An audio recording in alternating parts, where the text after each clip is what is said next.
Welcome to the Love Shouldn't Hurt Philly podcast, where we share stories, hope, and healing.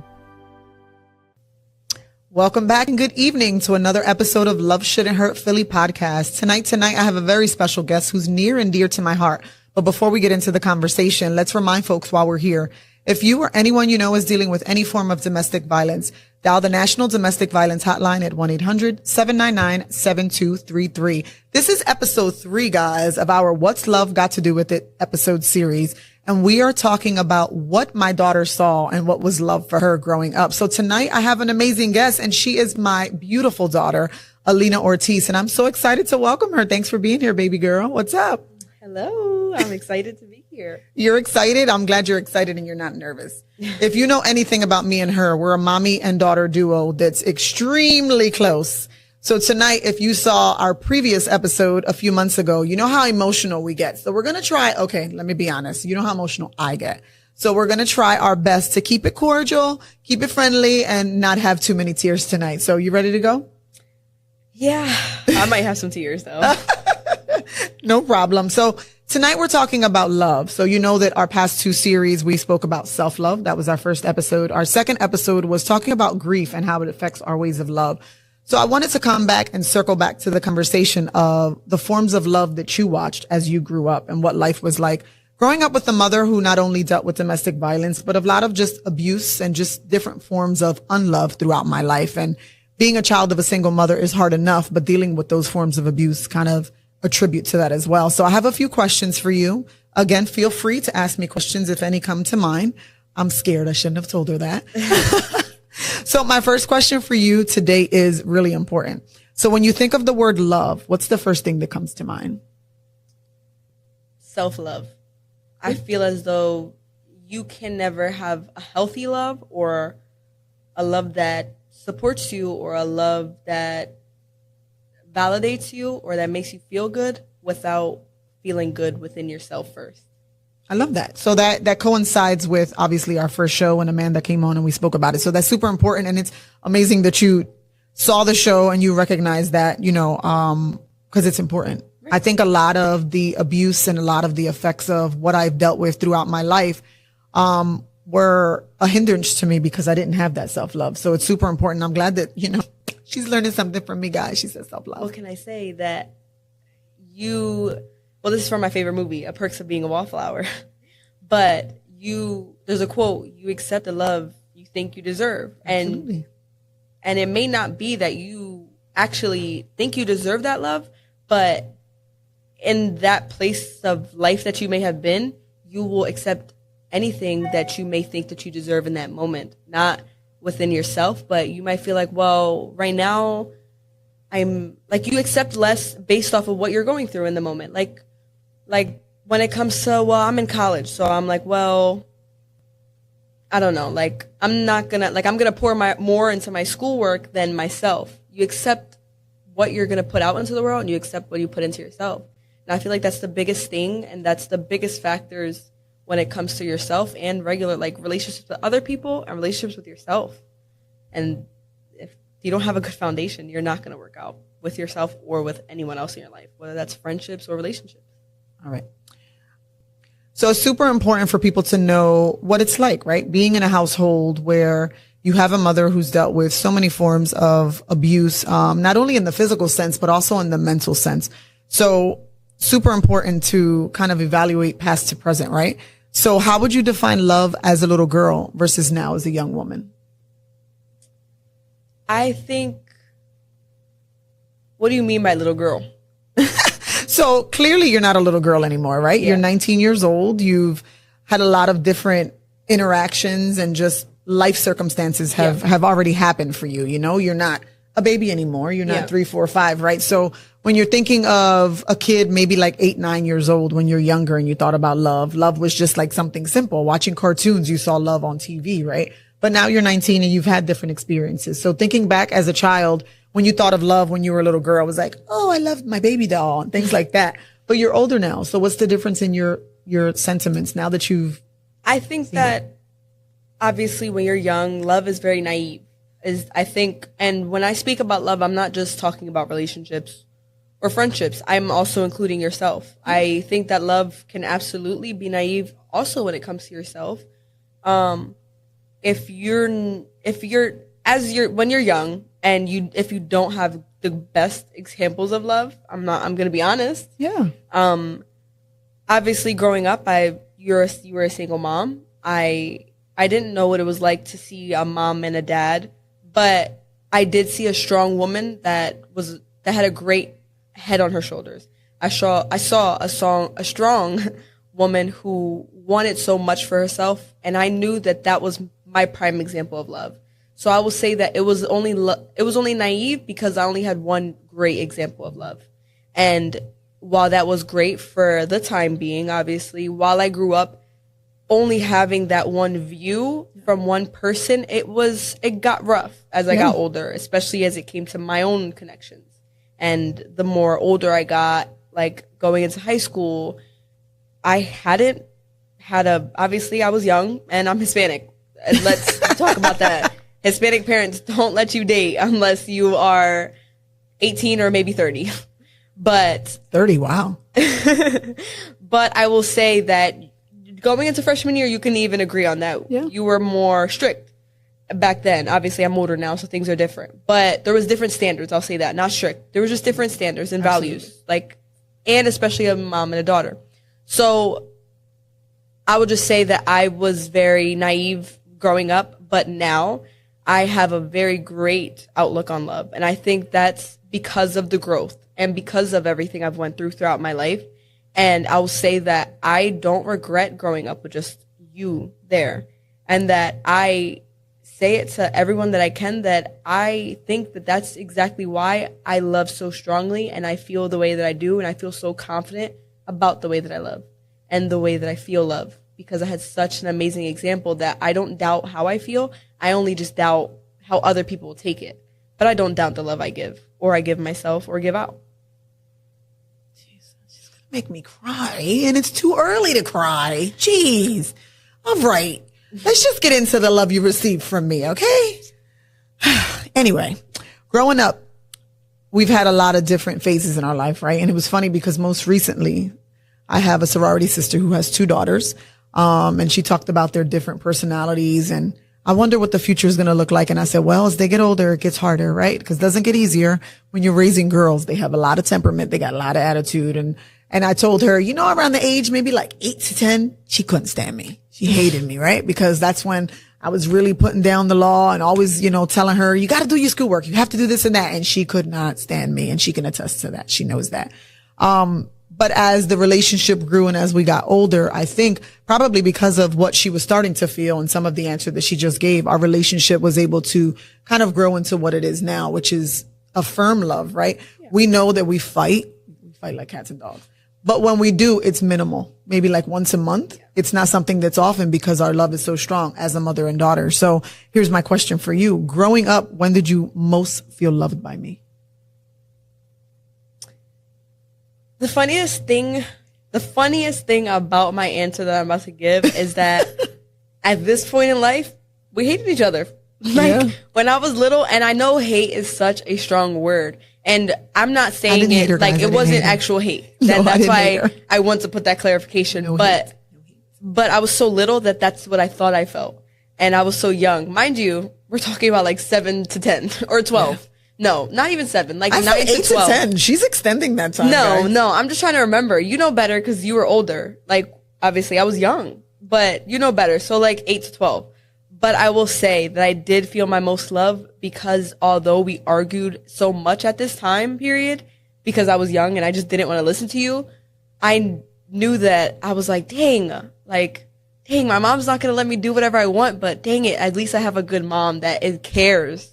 At least I have a good mom that wants me not to be doing things. And because I went to a school that I didn't see those examples, I saw very different examples. It was very diverse. And a lot of the people I hung around didn't have, we were young. So by this point, but I'm like middle school. And this is a point where everybody just wants to do what they want. You're 12, you're about to hit preteens, and you think, Absolutely. Oh my gosh, life looks so grand in front of you. But And we went at it. Like, we went at it all the time. Cats and dogs. I didn't want to listen to anything you had to say. Nothing. And I regret it, I will say. But leading back to my answer, I felt the most loved because my mom wanted me around. Like, what more can I say? I mean, that was better than what my other parent was doing, so. That's all I will say. But, like, at least, like, on the one side, it was like, okay, well, my mom's not saying anything, so let me just go to dad. But then it's like, well, dad isn't fighting for you. So, but your mom is. So then I was like, ugh, well, I guess I have to go back to my mom because that's my best friend. But I don't know. I think we grew a lot from that situation. We did. Because now we're closer. Yeah, from absolutely. That. And I think you can attest to that. You say that now all the time. Like, you say that our relationship grew better after that. Through the hard times. Yeah. Yeah, absolutely. That's funny because that's not what I thought you would say. I did not think that you would say that you felt the most loved when I was yelling at you and getting in on you. So that's good. So that means that right now you must feel lots of love. I do. She just got a brand new car and I've been bothering her for the past few days about where she's going and how long she's staying out. Hold on, because... So she must feel all the love from me now, right now. No, she knows what I'm about to say, though. Because let's backtrack that. Who hasn't had a car since December? You're absolutely right. Exactly. And I worked hard for what I got. You worked very hard for that. I worked hard while stressing over school, honors program. I'm going to pipe my head up because I deserve it. But no, it's been a rough time. But now, finally back on track, got a new car, and now she wants me in the house all of a sudden. I want you safe. That's what I want.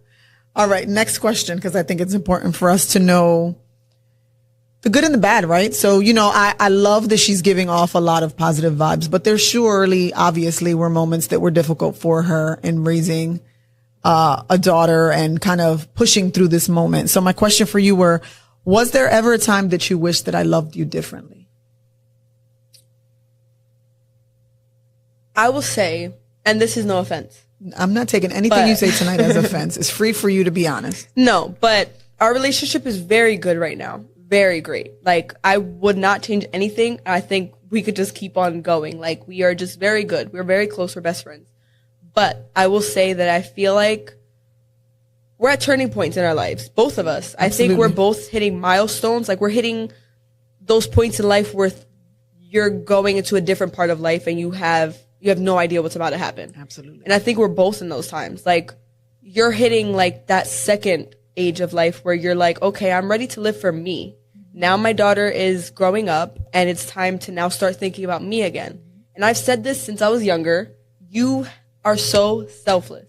You have put everyone countless and countless of times before you.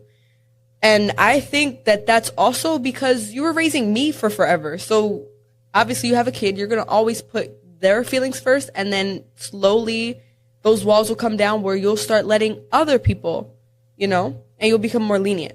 But I feel like we are both at such drastic changes, like where we're about to happen, that we're missing the point sometimes. We're on different paths, and sometimes it's hard to hear each other out because now we're moving from that mother-daughter where you have a say over me to now, wait, I can't control her, and I also can't tell my mom what to do anymore. Like, I can't be like, ugh, think about me anymore.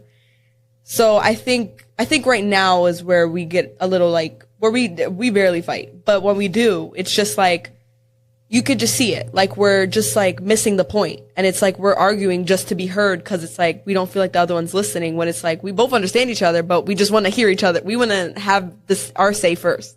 We both want to have the last laugh. Yeah. And the last say. I get that. Did you ever feel like I gave too much love of myself to others? Oh, I was going to say, you don't even need to finish that sentence. I think I just said that.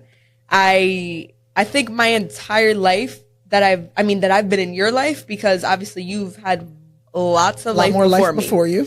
But as long as I've known you for the 19 years that I've been on this earth. Nice to meet you. Nice to meet you.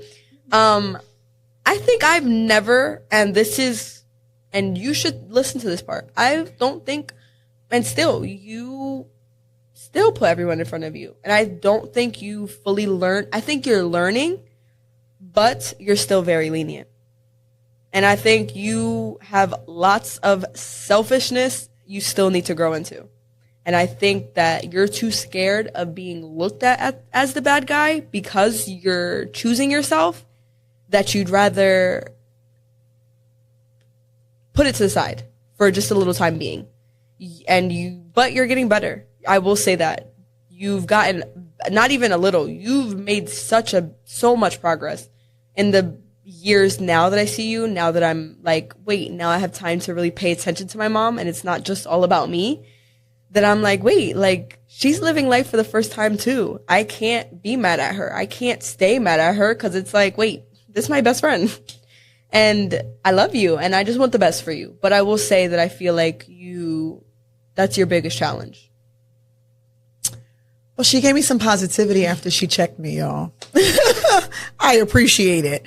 I spend so much time in our life, I guess, trying to prove the love that I have for her. I've done that always. As a single mother, that's something that we always do. We focus on our kids.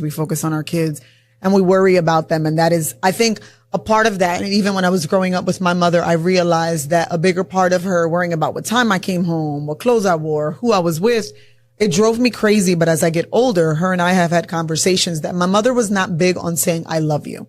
She was just not that type of parent.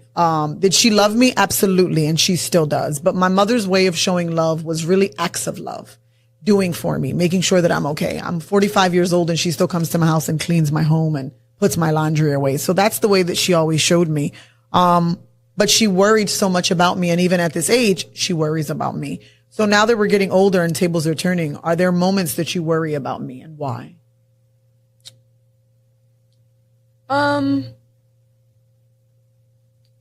I'll just say I think I worry a lot more about you now, only because we're so far apart now, like in distance, not in like wavelengths or like mind, or you know what I mean, or like body, or just being literally together, because we come back to each other at the end of the day, but we spend so much of our day not with each other. And now I'm an adult now. I have a job. I work from morning to night every day because I'm still also a student, and even when I'm in school, like, I look forward to the summertime because I'm like, great, I get to have more time with my mom. And then it's like, wait, you got rid of one responsibility and now you have to go back to work and work full time again. So I think I worry a lot about you because I'm worried about not giving you enough time in my life, because I feel like I've obviously, like, you grow up and it's like, okay, my parents. And then they're like, okay, well, when you become an adult, it's now time to start thinking about yourself and not your parents. But I think I spent so long being with my mom that I was only thinking about myself while I was like, we were so close, and while I was younger, because I was just like, oh, I'm young, I just want to think about me. My mom will always be there. But now I know my time does come to an end at some point, and we're constantly aging, we're constantly growing, we're constantly hitting milestones, and you're constantly hitting milestones. Let me say that. Like, I get constant text messages of her sending me new awards, or look at this, or look at what mommy did, or look at this, I'm so proud of me.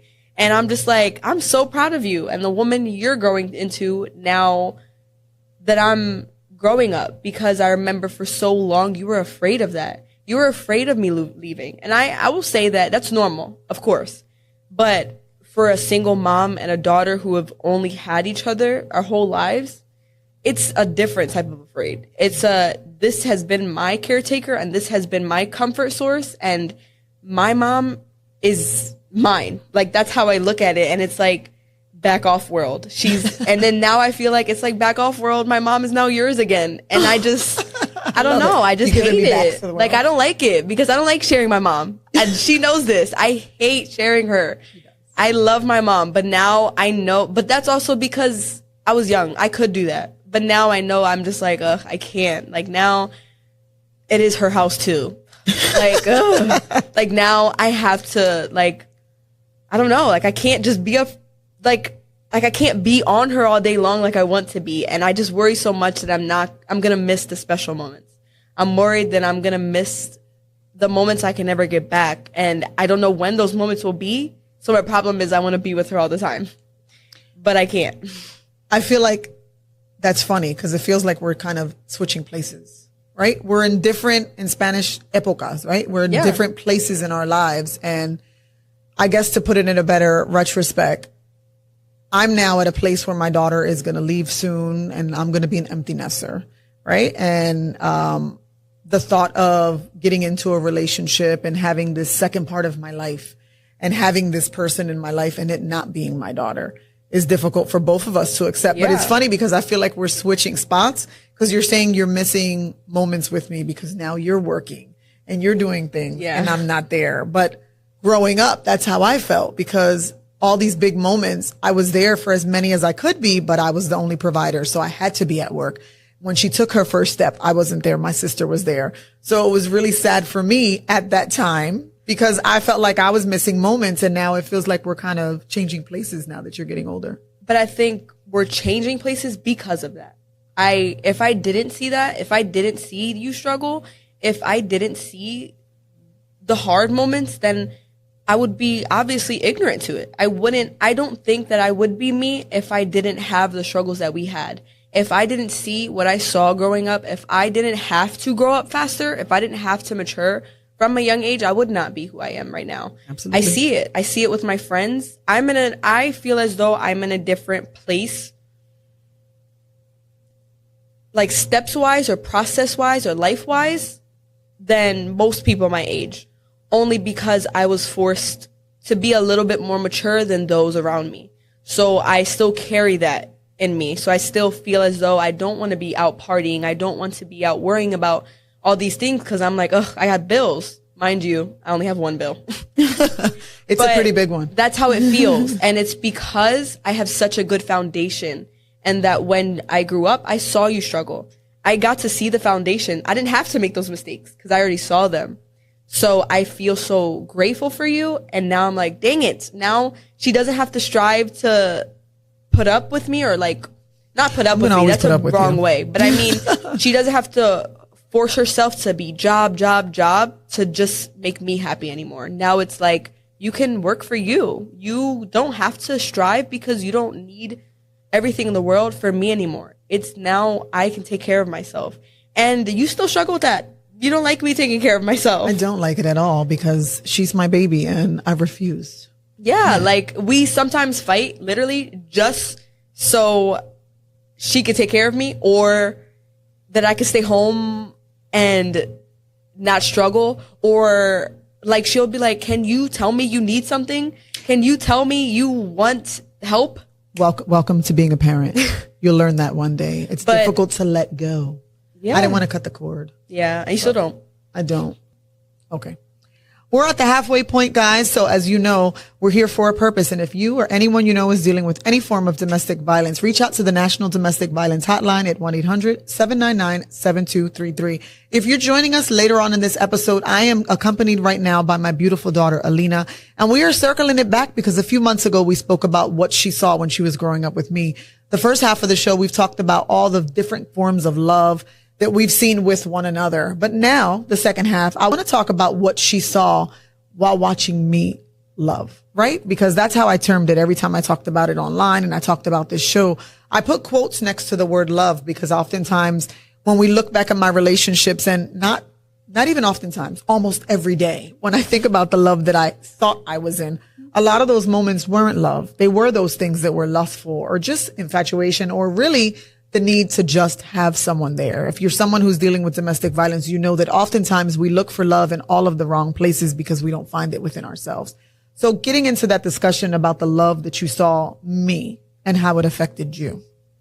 Were there moments that you can look back on my life where I was dealing with abuse and it frustrated you so much because you knew that it wasn't love? Oh, absolutely. Every single time.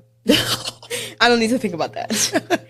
But wait, let me say that question again because I'm going to build up my answer real quick. Okay. So growing up and watching me in these domestic violence relationships, right? Because remember that my physical experience, she really did not undertake with me because I was pregnant and it was prior to her birth.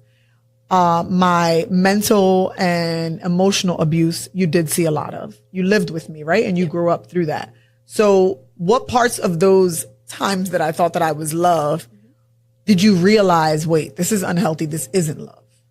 Did you notice it quickly? For you? For me, yeah. Right. I think the one thing about, I would say, not even women, humans in general, we never see, almost 100% of the time or 99% of the time, you're not going to see the 100% scope of the relationship you're in until you're out of it. Yeah. Or if you're an outsider. And the thing is, you always knew. You were always stronger after a relationship. After a relationship would end, then you'd be like, ugh, I deserve so much better. But while in it, you still would catch yourself in those spots where you were taking things you wouldn't deserve. And I think by your second relationship while growing up, that's what I noticed. And mind you, I think I noticed very young. I can't pinpoint, but I think it was very young because I spoke up for myself more when it came to the playground. Like, these are just actual examples. I felt stronger because I had such a good woman to look up to.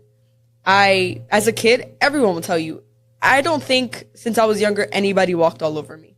I will say that. Never. Not even adults, not even teachers. I always was getting called into like the parent teacher conferences because they were just like, she has a mouth. She was sassy. She's sassy. Like, she puts her foot down. And sometimes they would agree, like, yeah, I was wrong. She called me out on that. But the one thing about me, I never gave out respect. I always felt like respect should be a two-way street. That if I'm giving you respect, you should give me respect. I'm not going to give you respect if I don't see respect. But do you think all of that came from seeing me? Absolutely. I wouldn't be saying it if it wasn't true. Mm-hmm. I know that because I got to see you struggle, that I am strong this way because of that. Absolutely. I value it. And I honestly, and I thank you. I will say that right now. I do thank you for letting me see it. I value that you at least were honest with me and allowed me to know that mommy went through something. This was not okay, but we are going to strive and we are going to come out of this together. And it wasn't, you were just going through it on your own. It never was. Since I was a young age, like, obviously not pushing it before like middle school, but like in high school where we could be open and honest about serious subjects, you never held back. You were absolutely honest about everything you've went through and how it has affected you and what you don't want me to see, what you don't want me to repeat in my life from the things I've already seen from you. And I value that. And I hold that very dear to my heart because I wouldn't be the woman that I am today if I didn't have that. Because there's a lot of people that don't have that. It's a majority of people don't have that. And that's just a wide known thing. There's just a stigma for parents and just relationships with just honestly, I don't know what it's like to have two parents. I'm just going to say from a single mom and a daughter's perspective, right. It's this stigma where it's like the mom is the hard working woman she's going to be because she's a single mom. She's providing, but she has to hold back the toughness. She has to hide it so that her daughter doesn't see that. So her daughter doesn't get messed up, or her kid, not daughter, because it's a mom and a son and a mom and a daughter. There's just that belief that you should keep everything in and put on that strong image just because there isn't another person there. And this goes, honestly, not just single moms, single parents in general. And I will say, to call out all the single parents, you guys got it. I will say, it's not easy. From watching it from a kid's perspective, we see everything. Yeah. And I will say, if you're not being honest now, please start being honest now with your kids and what you have going on and what is going on in the home. And I feel like this goes in general, all relationships. They should be honest. Any relationship, no matter if that's family, relationship in work, relationship anywhere, nothing will work if you are not truthful with yourself and the people around you. And I will constantly say that. If you are not living in your truth, you're not going to be truthful. Yeah. But to finish it. I will say that there were specific moments. I'm not going to call you out or... You can. No, I'm not going to do that because I will say that you are your biggest critic and you have always been. You'll move on from a toxic relationship and you'll be like, yes, I'm this strong woman. But then your problem will be that although you are a strong woman and you believe so much in yourself, you never loved yourself. You've never loved yourself. And if you do not love yourself, you will never, ever get the love that you want. You will never get the love that you deserve if you do not carry yourself with the love that you carry in yourself or for yourself. If you don't love yourself, then start. I'm learning that now. And I'm learning it a little later. Like, I will say, I'm a girl. Us girls should be loving ourselves when we come out of the womb. And I say that for every young girl listening. Love yourself as soon as you can. If you don't love yourself now, start. Do the things to work on yourself, because I didn't. I spent so long fighting the burden of a single mom. And this is not because of you, but I've also fought the burden of feeling guilty for you. Feeling guilty because, we're going to be honest, I feel guilty for what you didn't get from my father. I feel guilty because although you gained something great from the relationship, it wasn't a great relationship. I got you. And I know, and I'm about to start crying.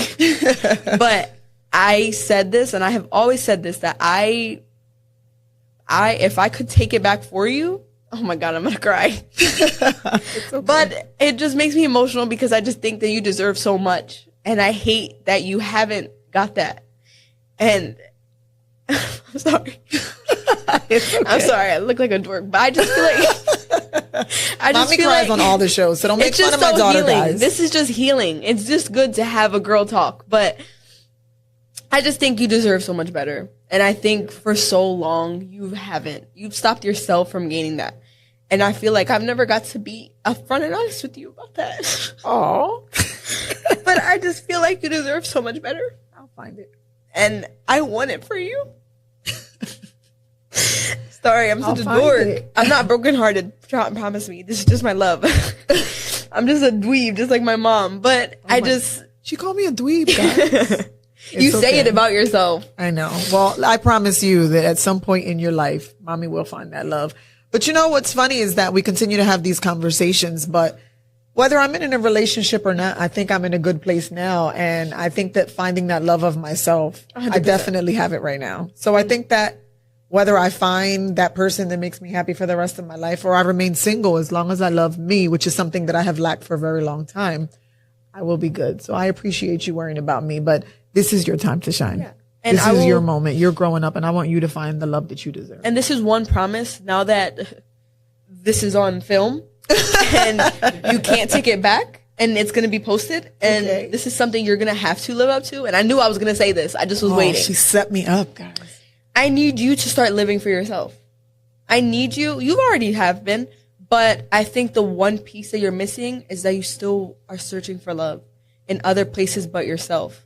And I think that now you're going to make me cry. We take it. And I just feel like that you're wasting time. And that's the only thing that you're wasting time on. You're wasting time searching for love when you shouldn't be searching. Love should come to you. Love should be your life. Love should be you. You should represent love.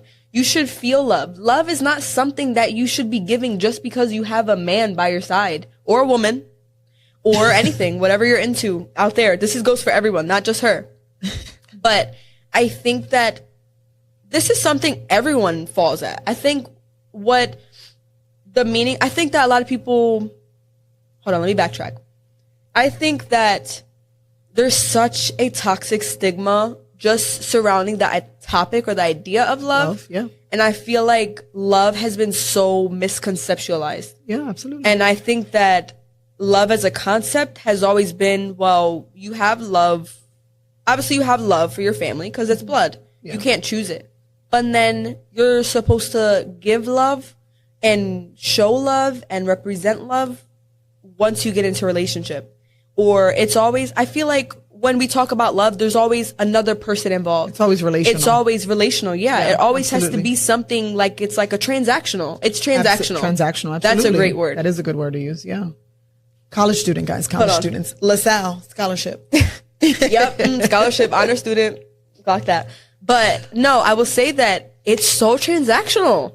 And love should not be transactional. That unpopular opinion. Love should not be transactional. And you should not always be searching for love. You should be searching for love in yourself, if anything. And let that other love find you, right? Mm-hmm. If you want romantic love, stop looking for it. Romantic love is not going to find you if you don't love yourself enough. And I think that if you're looking for love, you don't love yourself enough. Because a person that is okay and with herself will admit that. Will say that. I'm not looking for love because I have love within me. You don't need to look for love. Love is within you. We all are capable of love.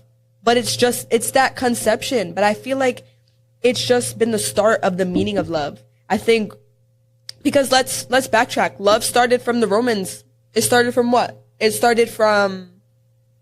I feel like I'm in one of your classes. Right. I'm like Latin, like love, amor, like that all of that stems from years and centuries of other beliefs. We have to think about it. Words, everything around us is man-made. We're going to follow what the crowd follows. We all believe we should be breathing enough, right? So we do it enough. We breathe. We think that exercise has to happen every day. Exercise has to happen every day. You have to do this to be this. Yeah. But I think that when it comes to love, you don't have to do this to receive it. You don't have to put yourself in situations to make other people feel better so that you could feel love. Yeah, absolutely. Or so that you could show that you deserve love. No, I shouldn't have to show that I deserve love. I shouldn't have to ask for the love. I shouldn't have to represent that love, honestly. No. Because real love comes natural. Absolutely. And that's what I was about to say. It comes natural. It's natural. And it should not be forced, whether that's within you or other people. And that's all I will say. You have any questions for me? Oh, come back to my promise. I didn't forget that. I didn't forget my promise. Okay.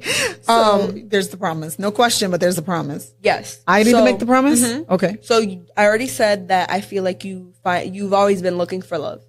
I need you to promise me that you, starting now, from this day forward, and I want everybody to listen to this promise, even myself, because I already gave myself this promise.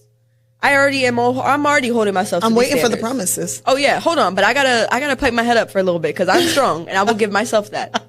But I need you to promise that you will start loving yourself. And I'm saying start because if you will not start until you stop looking for love in other places. Once you realize that you aren't looking for validation anymore, you don't need reassurance from other people, that you're only seeking reassurance from yourself, that will be your sign. Nothing else.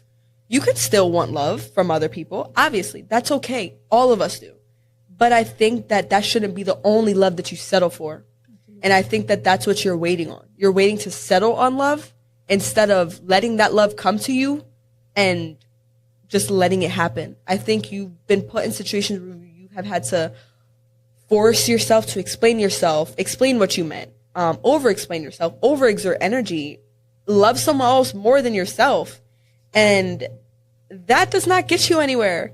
Giving more love out than putting it into yourself will only make you wake up one day realizing, wow. I wasted a lot of time not loving myself. Absolutely. I wasted so much time pouring into someone else when I could have been pouring into myself. And are you promising me that? I promise you that. I promise. I'm publicly making that promise, guys. You see me here. And everyone. Her. She publicly clocked me. So. And I'm clocking everyone in the comments too. So. Fight back. Give us those comments. We want to hear what you have to say. And if you're not promising yourself this, then you need to start, because I will say this, you need to be honest with yourself. Okay. So I have another question for you. So as we're talking about these things, you've seen all types of different forms of love, and sometimes not the best from me growing up. So my next question of healing between the two of us is, what's one thing that you've forgiven me for after dealing with all of those terrible forms of love that I accepted? I think before I answer this, I think the crazy part about this question is that I think about this a lot. Yeah. This has been because for a long time, and I'll be honest, and I don't think I've ever said this, but inwardly, for a long time, I did hold a grudge. Mm-hmm.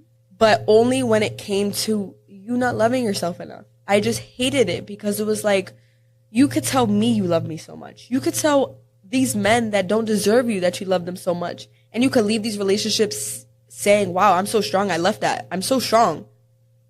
But you still didn't love yourself. And I knew, okay, she's leaving, but that doesn't change anything. And I always used to say that, like, okay, well, you left, great, but you're still not doing the work. You're still not looking in on yourself. Wait, where did that problem start? And I will say that I have forgiven you recently. As of recent, like, this was very recently, and that's why I just want to be very honest, because I think that I had to let go of that part, and I had to realize that I had to be put in that predicament for me to realize it. And I think that I have a lot of patience for you now. Now that I was put in a predicament where I had to choose me, I see how strong you are. And I see that. And I'm saying strong because, and even when you felt like you were at your weakest moments, because now that I am the woman that I am, inwardly, I thank my mom. Every time I put myself first, every time I do something to build me up, which is choosing myself, loving myself more, I thank my mom. And I think my problem my whole life, I was scared of that. I was always scared of being my mom. And because I knew that I didn't want the things that she didn't see for herself. I didn't want what she didn't see. And I did that for so long that I held that grudge. I was doing that on myself. I slowly started not loving myself. I inwardly started to take on what my mom wasn't giving herself. I started making excuses for myself, like, well, my mom did it, so it's okay if I do it, but I will grow from this one day. That's the one thing I will say. I always knew I had the potential to grow, but that is only because I got to see those rough patches. So I will say that I have trusted you for not loving what was the question again? What's one thing you've forgiven me for? I have forgiven you. I will say not even this. I will say this month is when I forgave you. Wow. Because I lived an experience and I realized this isn't what I want. And my mom did this multiple times and she is 40 something years old and still doesn't have that love for herself. I do. Don't be dissing me. No. I'm not. I was going to say, I was just about to clarify. You have that love for yourself, but it's only as of recent that you have become this strong. You're right. You have only started to fight for what you want because you're starting to love yourself. And I will say that because now that the confidence is here, now it's like, you can't shut her up. It's like, whoa, look at me, I'm so pretty. But she deserves it. Have you seen me? I was going to say, and do you hear what I'm talking about? This woman deserves it. If it's out of everyone, we both deserve it. And that's why in this chapter of being 19 as of June 17th, that in 2026 of this year, me and my mommy, we started choosing ourselves. We did. And I think we deserve a clap on the back for that. We do. Well, guys, I thought I messed her up. I thought I ruined her. So these conversations are very healing for me. All jokes aside, I think that when you grow up in situations and circumstances like mine, I think that conversations like this are very healing for me as well. Healing in the fact that this series is called What Does Love Got to Do with It? And oftentimes people think that love is one specific thing. But just like we learned last week that grief could be so many different forms, love can also be many different forms. Like I stated, my mother was not the type of woman to say, hey, Chrissy, I love you to me or my sisters. But we always knew she loved us because she loved on us with her actions and her temperament. And as I'm listening to my daughter speak, it's kind of like a wow moment for me because I feel like it's the same for her. A lot of my emotions, whether they seem like they were detrimental to her, sound a little bit like they were able to elaborate for her what love is and why my movements and my actions came from love. A question I have for you as we're closing out this and we're talking about lessons in loves. What boundaries do you think are important now that you have been experienced love?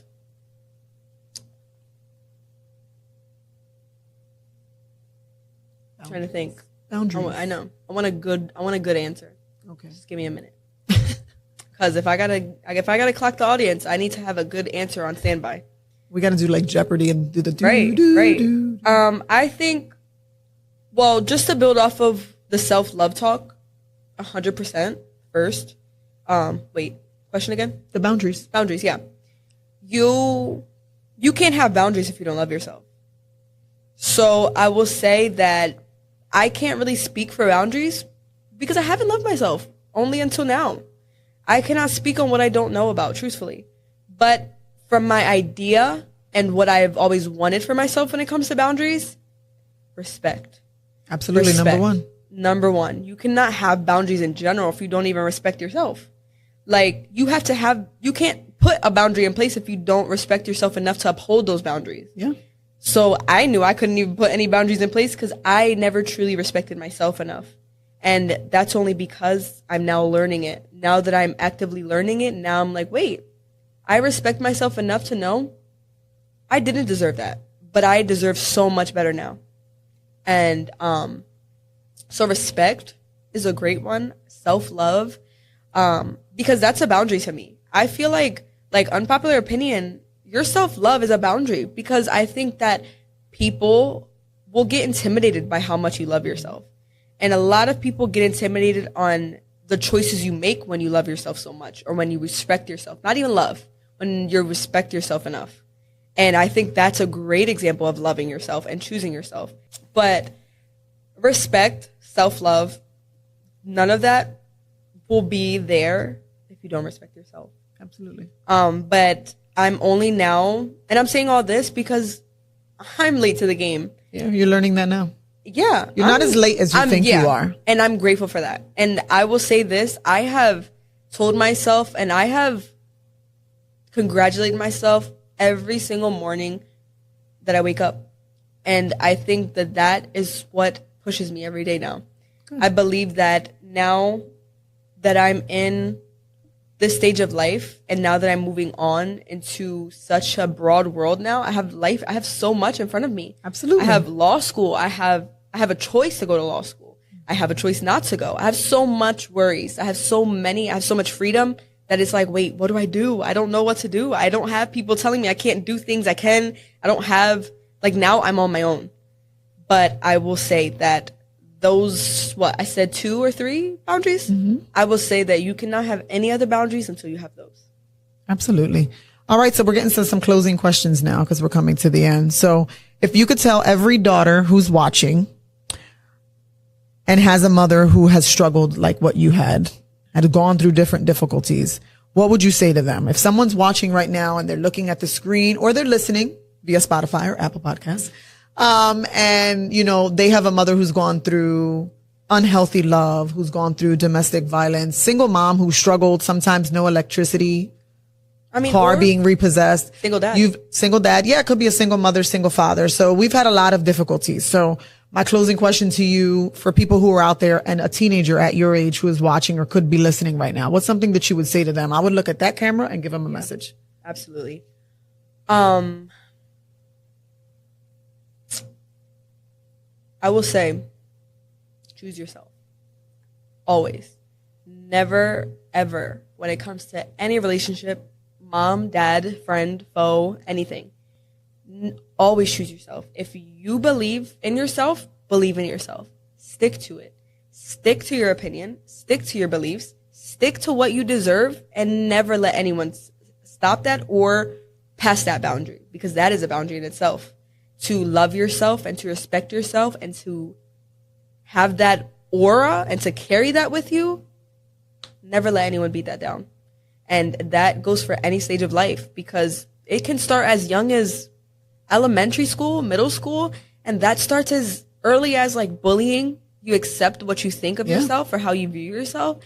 And I think as a teenager now, answering for a teenager's perspective, don't carry the negative so much. Mm-hmm. Don't beat yourself up. Yeah. What has happened has already happened. You cannot change that. Yeah. But what you can do is change the time that you have left. Yeah. If you have, you could start whenever. I don't care how old you are. You have said to me my entire life, I'm running out of time. I'm running out of time. You have the choice to stop that. You have the choice to take that time and use it to your advantage. And I say, do it.